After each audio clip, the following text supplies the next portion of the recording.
Hello friends, my name is Ravi Jha. कल ये शुरू किया था recording of business transaction journal. तो उसमें हम लोग यहाँ पे से शुरू करते हैं। थोड़ा सा प्रीवियस वीडियो का भी हम लोग कवरेज लेते हैं। Rules of debit and credit. तो rules of debit and credit में हम लोग दो अप्रोच थे, ट्रेडिशनल अप्रोच यानी कि इंग्लिश अप्रोच और मॉडर्न अप्रोच यानी कि अमेरिकन अप्रोच। तो हम लोग फर्स्ट में कवर कर रहे थे ट्रेडिशनल अप्रोच, यानी इसमें क्या था, for the personal, for personal के लिए क्या था, पर्सनल अकाउंट के लिए, फॉर रियल अकाउंट के लिए और फॉर नॉमिनल अकाउंट के लिए, नॉमिनल अकाउंट के लिए। तो हम लोगों ने पहले क्या किया था, क्लासिफिकेशन किया था अकाउंट का दो, पर्सनल अकाउंट और इम्पर्सनल अकाउंट। पर्सनल का फर्दर रिक्लासिफिकेशन हुए थे, इसमें उसमें क्या था, natural person, human beings, Ram Sita Gita, ये जो अकाउंट है क्या होगा, नेचुरल। उसके बाद क्या था सेकेंड हम लोग का, आर्टिफिशियल, जिसको मैन मेड, जिसको हमने बनाया, जैसे कि कोई कंपनी बनाया, XYZ कंपनी, पार्टनरशिप, प्रोप्राइटरशिप और HUF, operation by law, Hindu undivided family. उसके बाद तीसरा क्या था, representative account. Representative personal account क्या था, उसमें जो रिप्रेजेंट करता है पर्सनल और पर्सनल में आर्टिफिशियल और नेचुरल को। जैसे उसमें क्या था, outstanding salary, outstanding wages, prepaid insurance, ये सब चीजें किसमें कवर हो रही थी, रिप्रेजेंटेटिव अकाउंट में। उसके बाद हम लोग का इम्पर्सनल में दो क्लासिफिकेशन हुए थे, रियल और नॉमिनल। रियल में क्या था, दो फर्दर क्लासिफिकेशन थे, टेंजिबल रियल अकाउंट और इनटेंजिबल रियल अकाउंट। तो टेंजिबल में क्या था, कि जिसको हम देख छू सकते हैं वो क्या है हमारा, टेंजिबल है, जैसे कि land, building, plant, machinery, furniture, fixture, सब क्या थे हमारे, टेंजिबल थे। इनटेंजिबल क्या था, copyright, goodwill, trademark, patent, software, ये सब क्या थे हमारे इनटेंजिबल में थे। अब इनटेंजिबल में जैसे कि कॉपीराइट किसको बोलते हैं, तो कॉपीराइट सिंपल सी बात है, जो एक बुक राइटर बुक लिखा, जैसे कि नोवेल राइट, जो भी नोवेल लिखते हैं, उपन्यास, तो क्या है कि उसका कॉपी कोई करके, उसका लिखा किसी और ने, कोई अपना नाम चिप के आगे मार्केट में सेल ना करे, इस चीज को, डुप्लीकेसी को रोकने के लिए क्या किया जाता है, कॉपीराइट। उसके बाद उसी तरह क्या होता है, ट्रेडमार्क। ट्रेडमार्क जैसे लोगो आप देखते हैं, जैसे बहुत सारी गाड़ियां रोड पे चल रही हैं, जैसे टाटा का है, सुजुकी का है, महिंद्रा का है, तो होंडा का है, तो ये सब गाड़ियां हैं, उसमें आप लोगो देखते हैं, तो वो लोगो जो होता है उसका ट्रेडमार्क करवाया जाता है। क्यों, क्योंकि ऐसे में आप किसी का, जैसे टाटा है उसने करवाए, अब वो लोगो अगर उसका ट्रेडमार्क ना हो, उस पर रिस्ट्रिक्शन ना हो, तो कोई भी यूज कर ले।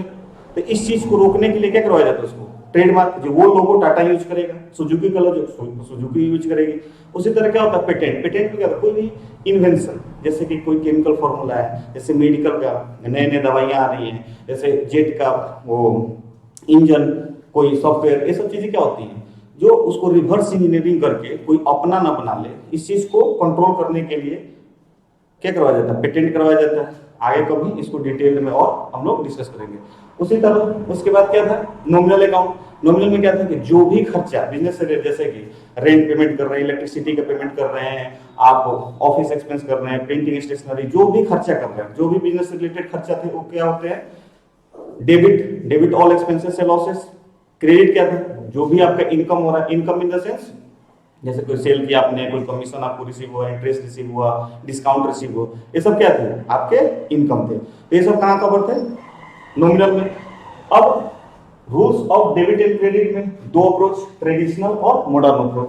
तो ट्रेडिशनल अप्रोच जो इंग्लिश अप्रोच भी बोलते हैं, तो उसमें क्या था कि फॉर पर्सनल अकाउंट के लिए क्या था, debit the receiver, debit the receiver और क्रेडिट द गिवर। उसी तरह रियल के लिए क्या था, डेबिट व्हाट कम्स इन और credit what goes out. Real में क्या था, नॉमिनल में ऑल एक्सपेंसेस या लॉसेस, इसको क्या करने थे, डेबिट करने थे, और ऑल इनकम्स या गेन, इसको क्या करना थे, क्रेडिट। तो जैसे आपने फर्नीचर परचेज किया, तो फर्नीचर परचेज किया तो फर्नीचर क्या हुआ, आपका एसेट है, क्योंकि एसेट क्या था कि जिसको फिक्स एसेट में, एसेट के दो कैटेगरी थे, एक fix asset non current asset और एक करेंट एसेट। तो जो हम लोग non current asset fix asset था उसमें क्या था, जो बिजनेस को चलाने में हमारी मदद करे, और जब परचेज करते हैं उसका इंटेंशन बिजनेस चलाने के लिए होता है, ना कि बेचने का हो। तो जैसे हमने फर्नीचर परचेज किया, अब फर्नीचर जैसे एक बुक शॉप में एक साड़ी का दुकान है, क्लॉथ सेंटर है, उसमें क्या है फर्नीचर परचेज हुआ, तो उसमें क्या है वो साड़ियां दिखाएंगे, तो उसके लिए उसने परचेज किया बिजनेस में यूज के लिए। तो जैसे फर्नीचर उसने परचेज किया, तो फर्नीचर उसके पास आया, तो एसेट आया था, डेबिट व्हाट कम्स इन, उसके पास क्या आया, फर्नीचर आया, तो फर्नीचर को क्या करेंगे, डेबिट टू, उसके पास से क्या गया, फर्नीचर परचेज किया, तो दो हो सकता है, या तो उधार में या नगद में। अगर नगद में उसने कैश दिया, जैसे उसने टेबल परचेज किए 20,000 रुपए के, तो उसने क्या किया, उसके पास फर्नीचर है, बदले में उसके पास से क्या गया, कैश, तो कैश में क्या हो जाएगा, क्रेडिट व्हाट गोज आउट, तो कैश अकाउंट क्या था, क्रेडिट था। तो ये हम लोग का जो प्रीवियस से था। अब नया में हम लोग जर्नल के एडवांटेज, फीचर्स, उसके ऑब्जेक्ट एंड फंक्शंस, ये सब चीजें, फॉर्मेट ऑफ जर्नल, इन सब चीजों को हम लोग अब नेक्स्ट वाले में कवर करेंगे। आज के टॉपिक में ये सब चीजें हम लोग कवर करेंगे।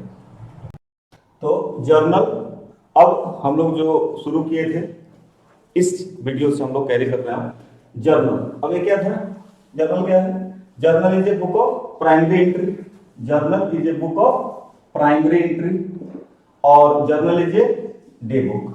तो जर्नल क्या, प्राइमरी एंट्री का क्या मतलब है, जो भी बिजनेस में ट्रांजैक्शन होते हैं, तो ट्रांजैक्शन जैसे कि आपने परचेज किया, तो आपको क्या होता है, वो बिल काट के देता है, आप सेल करते हो तो आप भी बिल काट के देते हो, तो वो ट्रांजैक्शन जो है, जो भी बिल इनवॉइस है, उसके बेस पे जो एंट्री करते हो, कहां पे करते हो, फर्स्ट में जर्नल प्राइमरी बुक है, जहां पर बिजनेस ट्रांजैक्शन में क्या होता है, रिकॉर्डिंग होता है। Features of journal, features of journal मतलब विशेषताएं, जर्नल की विशेषताएं क्या है, तो business transaction are first recorded in the journal.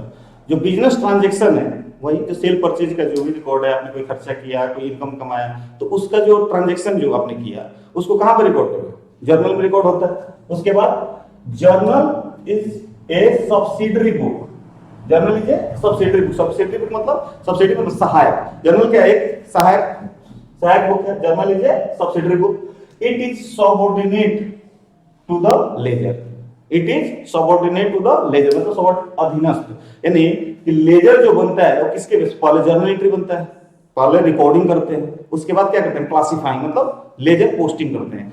तो लेजर किसके बेस पे बनना, जर्नल के बेस पे, तो लेजर का सबऑर्डिनेट क्या हुआ, जर्नल बुक। उसके बाद जर्नल एनालिसिस क्या करता है, various transaction into their debit and credits. अब वो क्या करता है, जैसे कि आपने रेंट पेमेंट किया, तो उसमें क्या हुआ, रेंट पेमेंट हुआ, तो उसमें क्या करता है, ट्रांजैक्शन का एनालिसिस करता है कि इसमें क्या क्या हुआ, तो रेंट का पेमेंट हुआ, तो रेंट गया, खर्चा हुआ, और पेमेंट हमने कैश दिया, हमारे पास से कैश गया, तो क्या करता है, डेबिट और क्रेडिट नेचर उसका डिसाइड करता है कि रेंट हमारा खर्चा हुआ तो डेबिट होगा, all the expenses nominal nature का है तो ऑल द एक्सपेंसेस डेबिट होगा, और credit what goes out real, debit what comes in, credit what goes out. हमारे पास से क्या कैश गया, तो क्या होगा, rent account debit to cash account. उसके बाद transactions are recorded in chronological order, chronological order मतलब डेट वाइज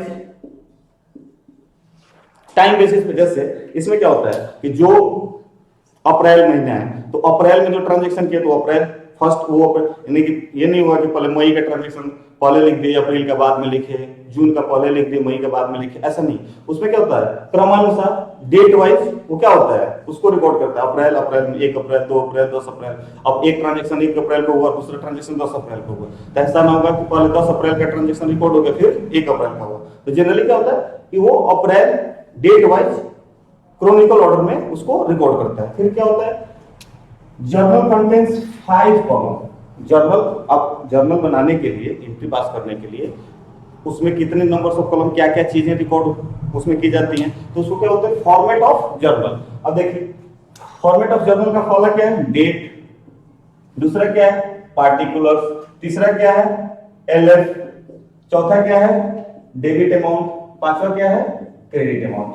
तो डेट का मतलब कि किस डेट पे, जैसे कि आपने 1/4 को 1 अप्रैल को आपने कुछ ट्रांजेक्शन किए तो डेट आ गया। पार्टिकुलर्स में क्या होगा, the account to be debited is written first, तो जो डेबिट करेंगे उसको पहले लिखेंगे। जैसे कि रेंट पेमेंट के केस में क्या बोलते हैं, रेंट अकाउंट डेबिट, यानी कि पहले क्या, the account to be debited is written first, जो डेबिट होगा उसको पहले लिखेंगे, इसको क्या बोलते हैं, that is in the first line. और सेकेंड लाइन में क्या होगा, जो भी अकाउंट क्रेडिट होगा वो क्या वहां पे आएगा, सेकेंड लाइन में। तो अकाउंट जो डेबिट, पहले डेबिट उसके नीचे क्रेडिट, पहले डेबिट तो क्रेडिट, ये फॉर्मेट ऑफ जर्नल जो आप जो भी जर्नल एंट्री करेंगे तो ऐसा नहीं होगा कि पहले क्रेडिट लिख दिए, सेल्स अकाउंट क्रेडिट टू, ऐसा नहीं होगा। पहले जो डेबिट होगा तो cash account debit to sales account, rent account debit to cash account. उसी तरह फर्स्ट लाइन में डेबिट, सेकंड लाइन में क्रेडिट। उसके बाद एलएफ क्या होता है, ledger folio, stand for LF stand for ledger folio. तो लेजर फोलियो इसका मतलब क्या होता है, LF means the page number of the ledger in which the entry is posted, तो पेज नंबर होता है जिसमें एंट्री पोस्टेड होता है लेजर में।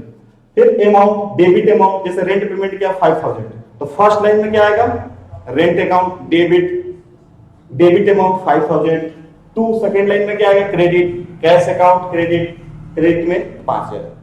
तो क्या हुआ, ये हमारा क्या हुआ, फीचर्स ऑफ जर्नल। अब इसके बाद में object and function of journal, objects और फंक्शन ऑफ ए जर्नल। पहले फीचर्स विशेषताएं, उसके बाद ऑब्जेक्ट्स उद्देश्य। इसमें क्या है, इसके ऑब्जेक्ट, जर्नल के ऑब्जेक्ट्स क्या है, to record all transactions in a chronicle order, मतलब डेट वाइज टाइम बेसिस पे उसको रिकॉर्ड, 1 by 1 रिकॉर्ड करना। दूसरा इसका क्या ऑब्जेक्ट है, to analyse each transaction into debit and credit aspects by using double entry system of bookkeeping, कि जब एक ट्रांजेक्शन हुआ उसमें एनालाइज करो, जैसे कि रेंट पेड ₹10,000 या कैश सेल ₹20,000। अब ये दो ट्रांजेक्शन है। अब इसमें एनालाइज कीजिए कि डेबिट और credit, double entry system book keeping होता है, एक अकाउंट डेबिट होता है, दूसरा क्रेडिट होता है। तो उसके एस्पेक्ट पे आपको क्या करना है, उस पहलू से आपको देखना है कि डेबिट क्या होना है, क्रेडिट क्या होना है। तो जैसे रेंट पेड अकाउंट है, तो इसमें क्या हो रहा है, रेंट हमने खर्चा हमने दिया, यानी कि खर्चा किया, तो हमारा नॉमिनल नेचर के अकॉर्डिंग क्या हुआ कि सारे ऑल एक्सपेंसेस और लॉसेस डेबिट, तो क्या हो जाएगा हमारा रेंट अकाउंट डेबिट। अब दूसरा क्या हुआ, हमारे पास से कैश गया, तो कैश क्या हमारा एसेट है, एसेट किसमें फॉलो होता है, रियल में। तो रियल का क्या रूल है, golden rule, debit what comes in, credit what goes out. तो इस केस में क्या हो रहा है कि कैश जा रहा है, तो क्या करेंगे, टू कैश अकाउंट। अब उसी तरह दूसरा कैश सेल, हमने कैश में सेल किया, तो जब कैश में सेल किया तो क्या हुआ, हमारा sale nominal according, nominal nature के अकॉर्डिंग जो इनकम या गेन वो हमारा क्या होता है, क्रेडिट होता है। डेबिट क्या होगा, कैश में सेल हुआ, तो कैश का क्या है, मेरा रियल एसेट है, तो रियल नेचर है, तो रियल में क्या है, डेबिट व्हाट कम्स इन। तो जब हम कैश में सेल किए तो हमारे पास क्या आया, कैश अकाउंट डेबिट टू क्या हुआ, सेल्स रेवेन्यू। तो क्या बोल रहा है कि डबल एंट्री सिस्टम पे, double entry system of book keeping में उसके एस्पेक्ट में आपको ये देखना है कि किस ट्रांजैक्शन का किस पार्ट, कौन सा पहलू डेबिट और कौन सा क्रेडिट होना है।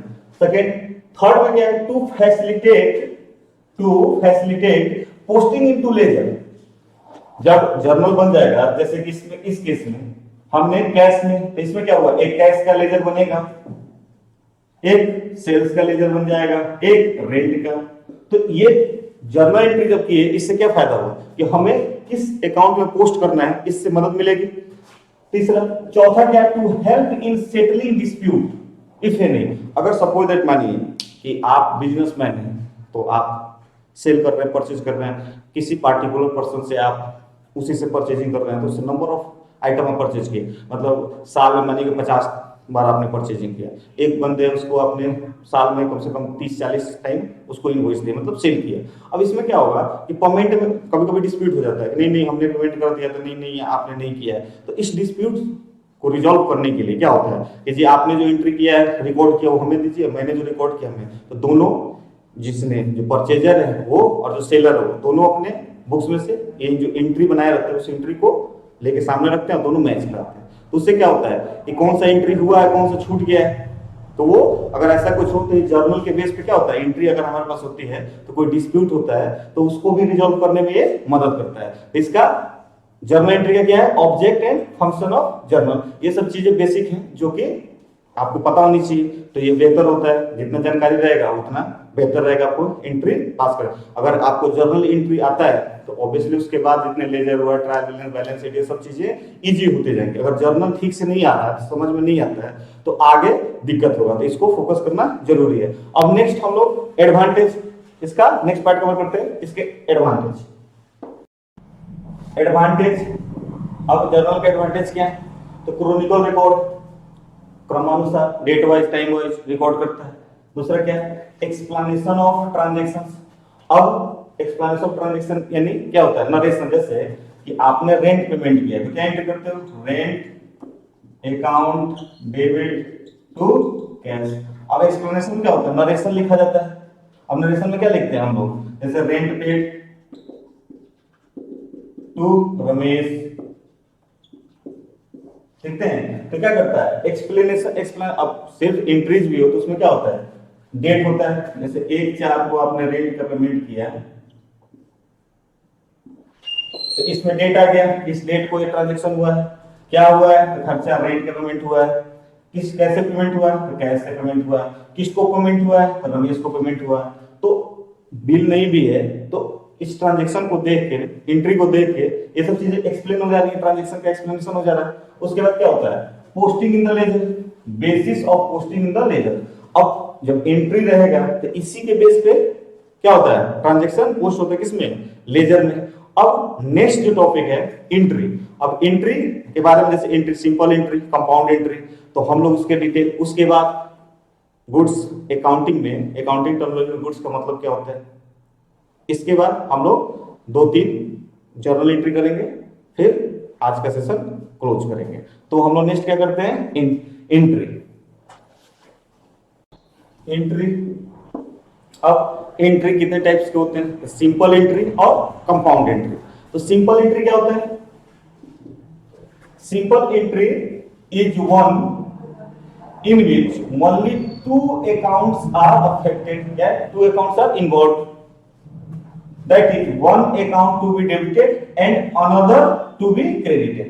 अब जैसे हम लोगों ने कैश में सेल किया तो क्या होगा, cash account to sales account, कितना सिंपल है, 2 अकाउंट इन्वॉल्व हो रहा है, कैश सेल्स, तो एक डेबिट और एक क्रेडिट। अब कंपाउंड एंट्री क्या होता है, तो compound entry, if a journal entry involves more than 2 accounts it is known as compound entry. जिसमें 2 अकाउंट इन्वॉल्व हो जाएंगे, जैसे इन्वॉल्व मोर देन 2 अकाउंट्स, 2 से ज्यादा अकाउंट जब इन्वॉल्व होंगे तो किसमें आ जाएगा, कंपाउंड एंट्री। अब इसमें क्या होगा, 2 और मोर अकाउंट्स आर डेबिटेड, 2 और 2 से ज्यादा अकाउंट डेबिट होंगे, और एंड 1 और मोर अकाउंट्स आर क्रेडिटेड, एक या एक से ज्यादा अकाउंट क्या होगा, क्रेडिट हो जाएगा। और vice versa, vice versa in the sense उल्टा, 2 से ज्यादा अकाउंट क्रेडिट होंगे और एक से ज्यादा अकाउंट डेबिट हो सकते हैं। अब इससे इसमें क्या होता है, जैसे डिस्काउंट क्या है, टैक्स क्या इफेक्ट आ जाएगा। जैसे कि आपने सेल किया उधार में, तो उधार में सेल करते हैं तो क्या होता है, पार्टी, पार्टी जैसे रमेश को आपने सेल किया तो रमेश अकाउंट डेबिट, मानिए 10,000 के इसको सेल किए थे, ठीक है, to sales account.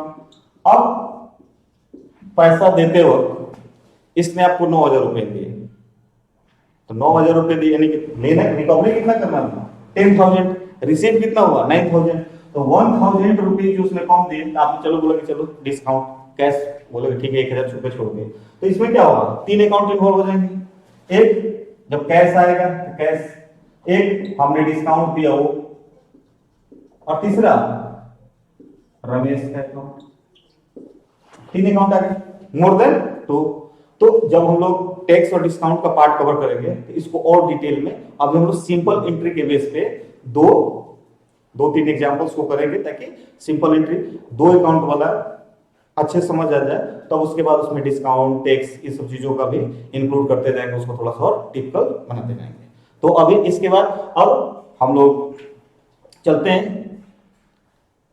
Goods, meaning of goods in accounting. उसको एक बार हम लोग प्रोसेस के कौन सा प्रोसेस इन्वॉल्व होता है जनरलाइजिंग में, उसको एक बार स्टेप वाइज रिकॉर्ड कर लेंगे, उसको देख लेंगे, और फिर हम लोग एग्जांपल्स करना शुरू करेंगे।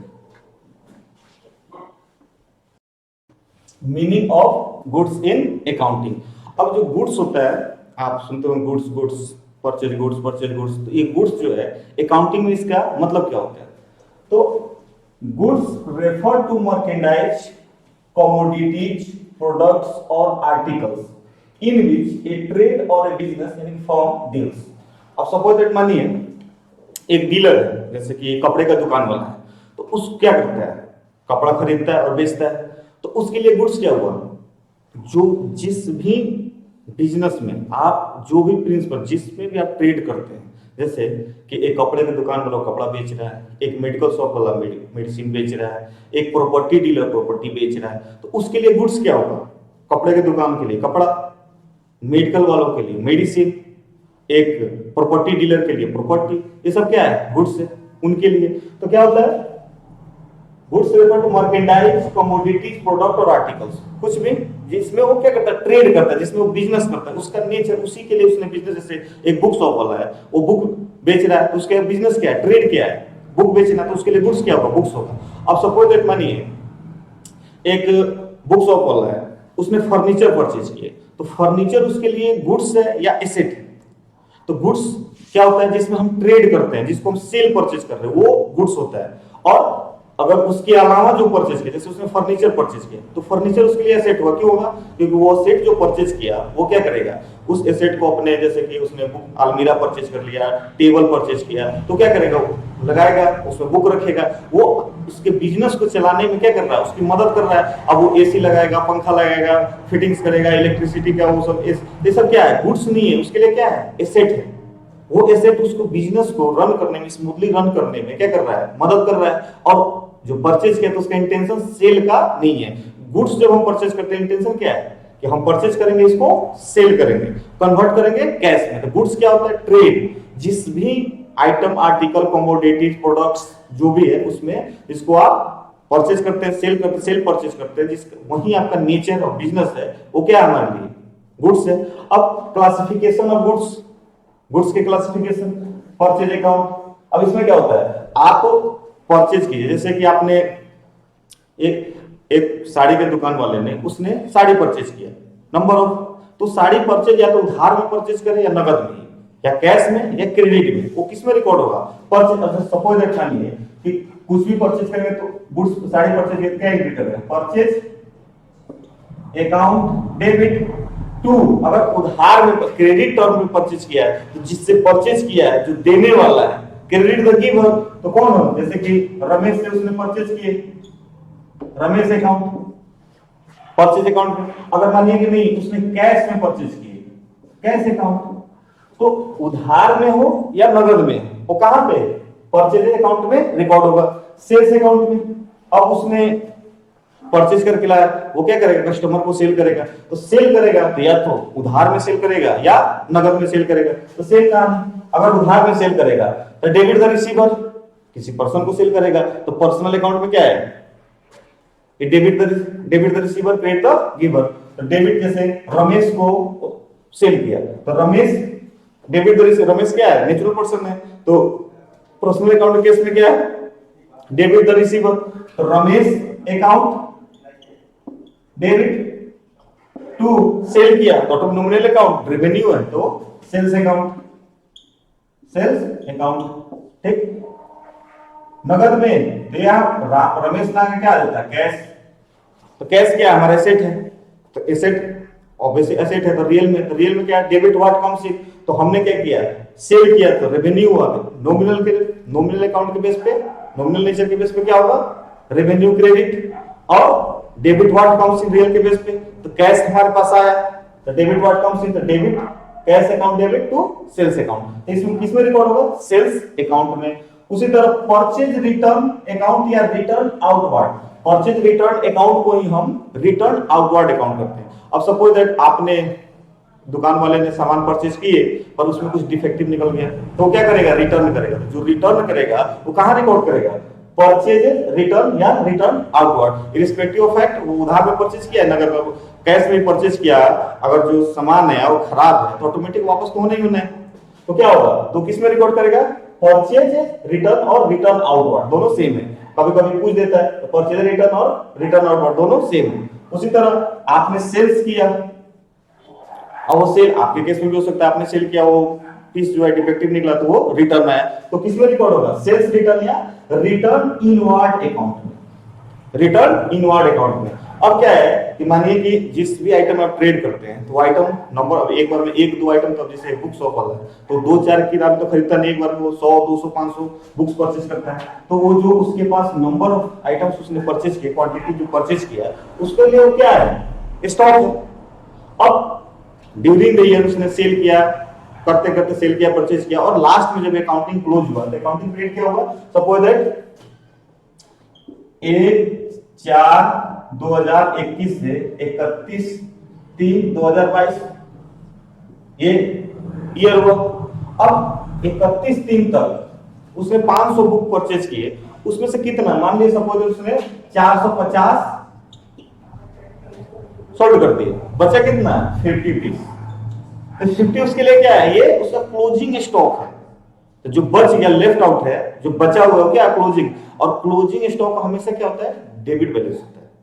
अब ऐसा तो है नहीं आपके स्टॉक है नहीं, आप बेच दिए, तो क्लोजिंग स्टॉक उस क्या होता है, हमेशा उसका डेबिट बैलेंस होता है। तो क्लासिफिकेशन अकाउंट में purchase account, sales account, purchase return और return outward account, sales return और रिटर्न इनवर्ड अकाउंट, और स्टॉक, ये हमारा क्या रहा, meaning of goods in accounting.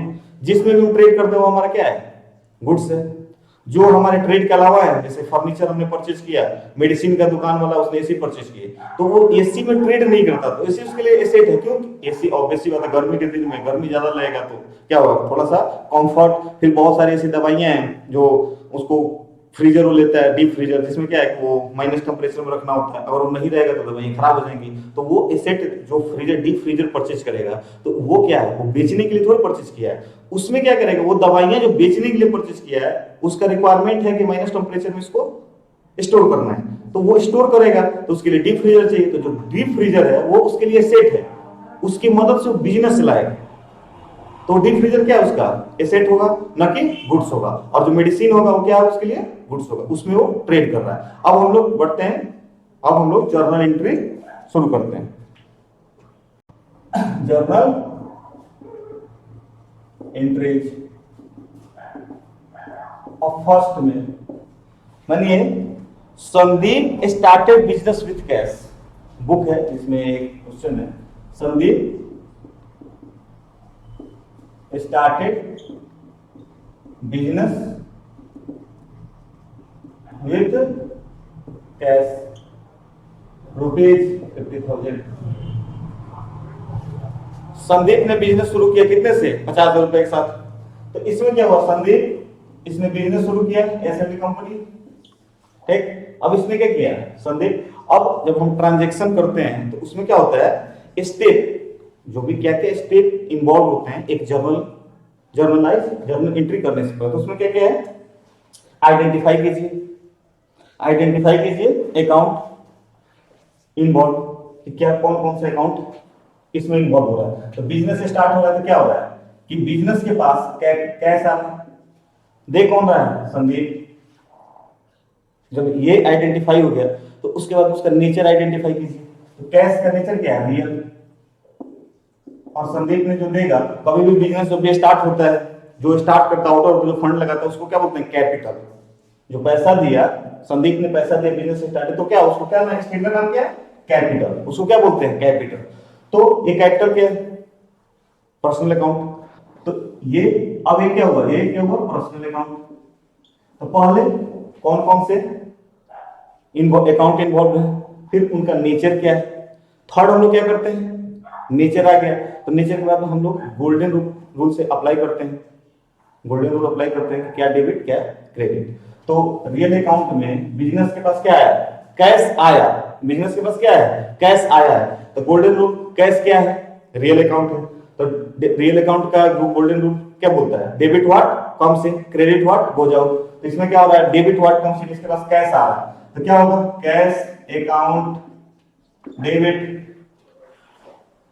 Capital का नेचर क्या है, पर्सनल। तो पर्सनल में क्या है, debit the receiver credit the giver.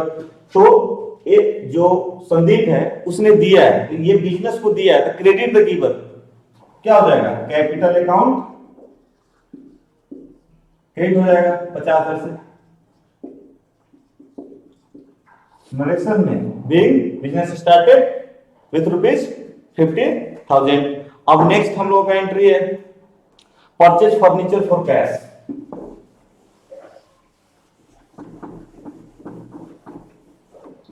Purchase furniture for cash. अब परचेज फर्नीचर फॉर कैश क्या है, परचेज फर्नीचर फॉर कैश ₹20,000। अब इसमें क्या है, कौन कौन से अकाउंट इन्वॉल्व है।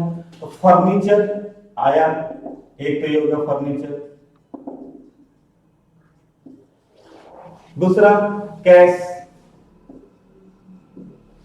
फर्नीचर का नेचर क्या है, तो ऑब्वियस सी बात है, फर्नीचर क्या होगा, अगर इसमें ये बिजनेस स्टार्ट कर रहा है तो ये स्टार्ट फर्नीचर बेचने का कर रहा है, नहीं ये तो दूसरा कुछ बिजनेस शुरू कर रहा है। फर्नीचर एज ए एसेट उसने एक्वायर की, उसमें ऑब्वियस सी बात है कोई भी बिजनेस आप स्टार्ट करो तो फर्नीचर यूज होता ही होता है। ये फर्नीचर क्या है, इसका नेचर क्या है, real.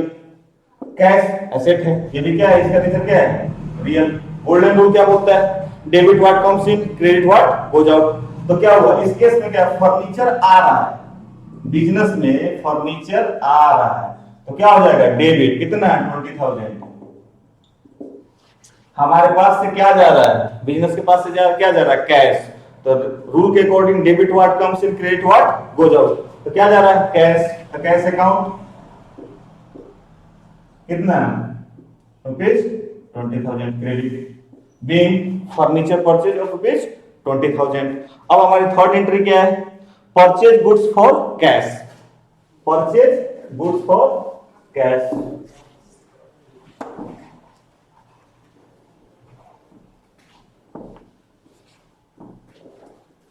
Purchase goods for cash ₹10,000। अब इस केस में क्या हुआ, गुड्स, दूसरा कैश, अकाउंट इन्वॉल्व है। अब गुड्स में क्या नेचर है, परचेज किए ना, तो परचेज हमारा क्या है, नॉमिनल अकाउंट है। तो नॉमिनल अकाउंट में क्या है, ऑल द एक्सपेंसेस और लॉसेस डेबिट। तो क्या हो जाएगा, purchase account debit 10,000 to cash का क्या नेचर है, रियल, ये हमारा एसेट है। तो रियल में क्या है, debit what comes in credit what goes out. तो इसे हमारे पास से कैश जा रहा है, हमने खर्चा किया, परचेज किया गुड्स, और हमारे पास से क्या जा रहा है, कैश जा रहा है। तो कैश जा रहा है तो credit what goes out. Cash account कितना है 10,000, बीइंग परचेज गुड्स वर्थ ₹10,000। अब फोर्थ नंबर एंट्री है bought goods cash deposited into bank. Cash deposited into bank. अब कैश डिपॉजिट हुआ बैंक में, इसमें कौन कौन से अकाउंट इन्वॉल्व हो रहा है, एक बैंक और दूसरा कैश। तो इसमें क्या होगा, कैश हमारा रियल नेचर, बैंक हमारा पर्सनल नेचर, या बैंक बैलेंस जो होता है वो क्या है, एसेट है। तो कैश डिपॉजिटेड इनटू बैंक ₹10,000। क्या होगा इसमें, कैश डिपॉजिट हो रहा है तो हमारे पास से कैश जा रहा है, बैंक बैलेंस बढ़ रहा है, बैंक क्या है पर्सनल नेचर। तो क्या होता है पर्सनल में, डेबिट द रिसीवर तो बैंक अकाउंट हमारा क्या है, रिसीव। अब इसमें कंफ्यूजन हो जाता है कि जैसे HDFC बैंक, नेचर पर्सनल। अब बैंक बैलेंस जो होता है ना, रुपये मानिए 60,000 50,000, ये जो है बैंक बैलेंस आपका क्या है, रियल एसेट है। बैंक अकाउंट हमारा HDFC bank account, Ram's bank account तो क्या है, पर्सनल का होता है। तो बैंक इसमें क्या हो रहा है, personal. Debit the receiver, bank receive कर रहा है कितना है, 10,000। हमारे पास से क्या जा रहा है, कैश। तो कैश क्या है, real account, fix asset, sorry asset. तो एसेट में क्या है, रियल में क्या है, debit what comes in, credit what goes out. तो कैश डिपॉजिट, कैश हमारे पास 10,000 रुपए थे, कैश, हार्ड कैश, इसको हमने बैंक में डिपॉजिट कर दिया। तो हमारे पास से कैश चला गया, अब मेरे पास कैश तो बचा नहीं, तो कैश हमारे पास से चला गया, कैश गया तो क्या हो जाएगा, क्रेडिट हो जाएगा, बैंक बढ़ जाएगा, कैश बढ़ जाएगा। क्या होगा, bank account debit to cash account, ये हमारा bank cash deposited to bank. अब next, sold goods for cash, sold goods for cash. तो गुड्स यानी कि जिसमें ट्रेड कर रहे हैं उसको हमने बेचा, तो बेचा तो क्या हुआ, सेल्स रेवेन्यू। तो रेवेन्यू नॉमिनल अकाउंट के बेस पे सेल्स क्या हो जाएगा, सोल्ड गुड्स फॉर कैश ₹20,000। इस केस में क्या है, एक गुड्स सोल्ड हो रहा है, सोल्ड हो रहा है, सेल, दूसरा कैश। तो इसमें क्या हो रहा है, जब हम रेवेन्यू नेचर में देखेंगे तो हमारे पास क्या हो रहा है, कैश आ रहा है, debit what comes in cash account, debit 20,000। दूसरा टू सेल्स अकाउंट, कितना 20,000, बिल गुड्स सोल्ड, ये हमारा क्या हो जाएगा, कैश सेल। उसके बाद sold goods to Amar for cash. अब इसमें sold goods Amar for cash.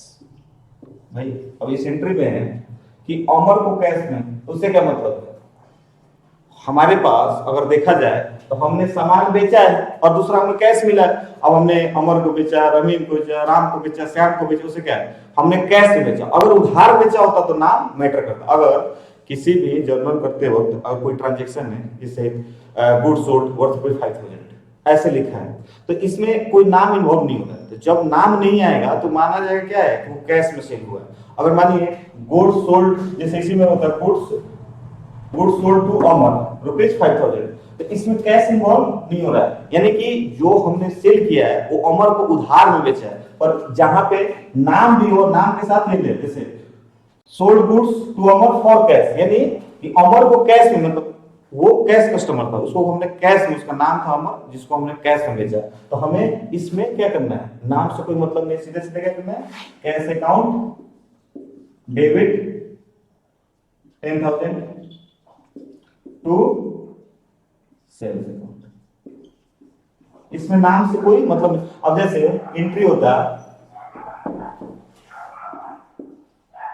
Purchase goods ₹10,000 from Ramesh in cash. अब इसमें क्या है कि हमने परचेज किया किसमें, कैश में। रमेश से परचेज किया, रहीम से XYZ कंपनी से परचेज किया, उससे कोई फर्क नहीं पड़ता है। इसमें क्या हुआ, हमारे पास से कैश दिया, हमारे पास क्या हुआ, परचेज अकाउंट, ये हमारा खर्चा हुआ, परचेज अकाउंट डेबिट 10,000 टू हमारे पास से कैश गया। किसको गया, कोई फर्क नहीं पड़ता, हमारे पास से कैश गया। उधार में होता तो ऑब्वियस सी बात है, लायबिलिटी हो तो उसको फर्दर देनदारी होती, तो हमें क्या होता है, उसका रिपोर्ट रखना पड़ता है कि किससे हमने कितने उधार में परचेज किए हैं, तो उसको उसी के अकाउंटिंग, उसके अकाउंट सेटलमेंट होता है। इस केस में क्या है, अकाउंट ऑलरेडी सेटल्ड है, जैसे परचेज के उसी टाइम उसको पेमेंट कर दिया। यहाँ पे क्या इन्वॉल्व हो रहा है, कैश। इसमें क्या इन्वॉल्व हो रहा है, कैश। अब एक एंट्री है रेंट पेड। अब रेंट पेड में क्या होगा, दो, एक रेंट और दूसरा कैश। रेंट पेड का मतलब क्या हुआ? सिंपल सी बात है कि हमने रेंट का पेमेंट किया, तो इसमें हिडन क्या है कि हमने रेंट पेमेंट किया, यानी कि उसको जो भी उसकी लायबिलिटी थी, जैसे 2000 4000 5000 जो भी हमारी रेंट की लायबिलिटी उसको हमने पे ऑफ कर दिया, यानी कि कैश उसको दे दिया। तो रेंट पेड रुपीज 10,000। इस केस में क्या हो रहा है? एक रेंट, जो रेंट हमारा क्या है? खर्चा है। तो खर्चा क्या है? Nominal account. नॉमिनल अकाउंट में क्या होता है? Debit all the expenses. Rent account debit 10,000 to cash. हमारे पास से क्या? तो कैश का क्या? रियल। रियल में क्या? Debit what comes in, credit what goes out. हमारे पास से कैश जा रहा है, तो cash account credit being rent paid. ये हमारा क्या हुआ? नरेशन, जो ब्रीफ करता है ट्रांजैक्शन के बारे में। ठीक, उसके बाद में रिसीव्ड इंटरेस्ट। अब हमने इंटरेस्ट रिसीव किया। अब इंटरेस्ट रिसीव किया तो उसमें कौन कौन से अकाउंट इन्वॉल्व है? एक इंटरेस्ट जो हमें मिला, तो जो भी हमें मिला वो क्या है? हमारा रेवेन्यू हुआ। और उसी बात हमको इंटरेस्ट रिसीव हो रहा है। जैसे हमने बैंक में एफडी करवा दी 10 लाख का एफडी हो, और उस एफडी पे 5% का इंटरेस्ट है, तो इंटरेस्ट रेट होते रहेगा। तो जो इंटरेस्ट मिलेगा तो फायदा हुआ, वो हमारा रेवेन्यू हुआ। तो रेंट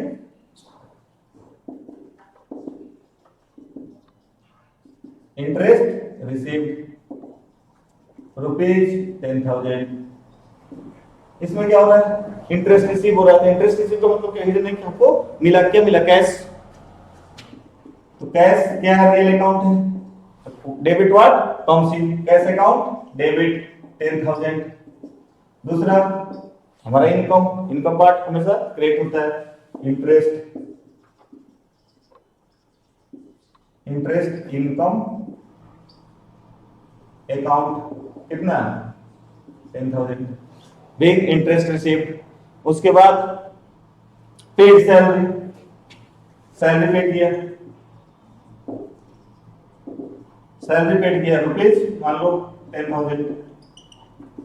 अब इसमें सैलरी पेड हुआ, तो सैलरी हम जब बिजनेस हो रहा है, दुकान चल रहा है, तो उसमें वर्कर भी होंगे, तो उस वर्कर फ्री में तो कोई काम कर नहीं रहा है, उसका कुछ 10,000 20,000 जो भी सैलरी है, तो मंथ एंड में उसका सैलरी पेमेंट होता है। तो सैलरी पेमेंट में क्या हुआ? सैलरी हमारा क्या हुआ? बिजनेस का खर्चा। तो खर्चा हमेशा डेबिट, तो salary account debit 10,000। Salary account debit to क्या? हमारे पास से क्या गया? कैश। सैलरी पेड, यानी कि हमने पेमेंट कर दिया था कैश में, उसको दे दिया, वो कैश में जो भी है उसको बैंक में ट्रांसफर कर दिया होगा, उसको कैश में दे दिया होगा। यानी कि हमारे पास से रियल मेरा एसेट कम हुआ। तो एसेट जब कम होगा तो debit what comes in, credit what जो बिजनेस को छोड़ के गया। तो हमारे पास 1 लाख रुपए थे सपोज है, अब हमने 10,000 का सैलरी पेमेंट कर दिया, तो मेरा क्या हुआ? एसेट घटे कितना हो गया? 90,000। तो यहाँ पे क्या हो जाएगा? टू कैश कितना? 10,000। ये हमारा क्या हुआ?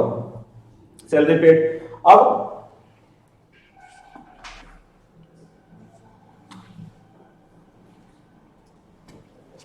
रिसीव्ड कमीशन, आपने कमीशन रिसीव हुआ, तो कमीशन रिसीव हुआ तो उसमें क्या हुआ? Commission receive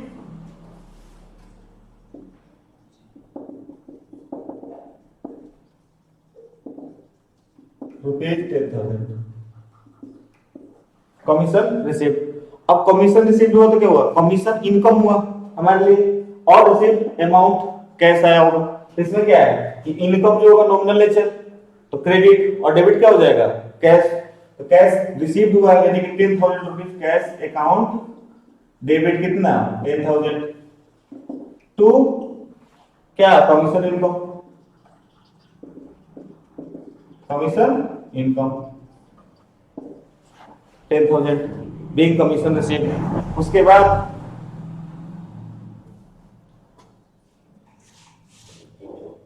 donation. मान लीजिए कि हमने डोनेशन दे किसी चैरिटेबल ऑर्गेनाइजेशन को, जैसे कि वेलफेयर सोसाइटीज है, जैसे कोविड केयर में, उसमें प्रधानमंत्री केयर फंड में, आप रिलीफ फंड में, कहीं पे भी आप डोनेशन देते हैं। तो डोनेशन क्या है? एक तरह से डोनेशन जो एक तरह से आपके लिए क्या है, वो तो ऑब्वियसली बात खर्चा ही है ना बिजनेस के लिए। डोनेशन हमने दिया, खर्चा, तो क्या हो जाएगा, डोनेशन अकाउंट डेबिट कितना 10,000 टू हमारे पास से क्या गया डोनेशन, कैश में हमने दे दिया, ये तो उधार सकता नहीं है, बीइंग डोनेशन पेड। ये क्या हुआ हमारा डोनेशन। अब इसी बेस पे आप लोग अपने बुक्स और भी जो भी एंट्रीज हैं वो पास करते रहिए, बनाते रहिए, और जहां दिक्कत हो ये सिंपल एंट्री है। इसके नेक्स्ट में हम लोग कवर करेंगे कंपाउंड एंट्री। अब एक जो है स्टेप्स, इसको लिख लीजिए, स्टेप्स इन्वॉल्व इन, इसमें क्या क्या होता है, तो आइडेंटिफाई द अकाउंट,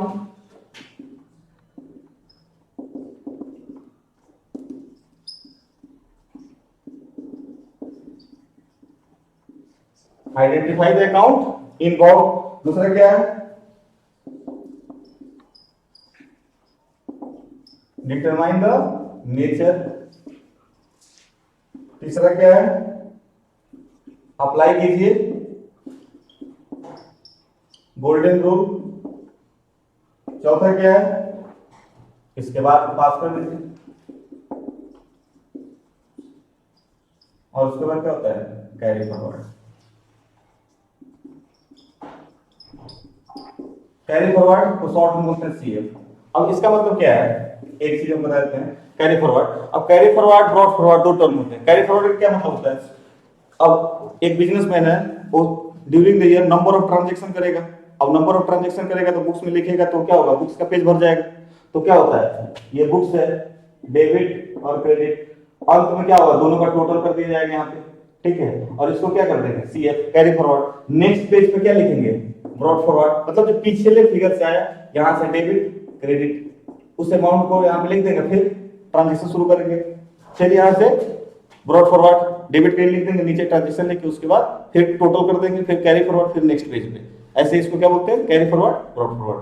तो अब नेक्स्ट लेक्चर में हम लोग अदर टॉपिक्स, डिस्काउंट सब कवर करेंगे। तो आप पढ़िए, देखिए, समझिए, और जो दिक्कत हो बताइए। तब तक के लिए धन्यवाद, थैंक्स।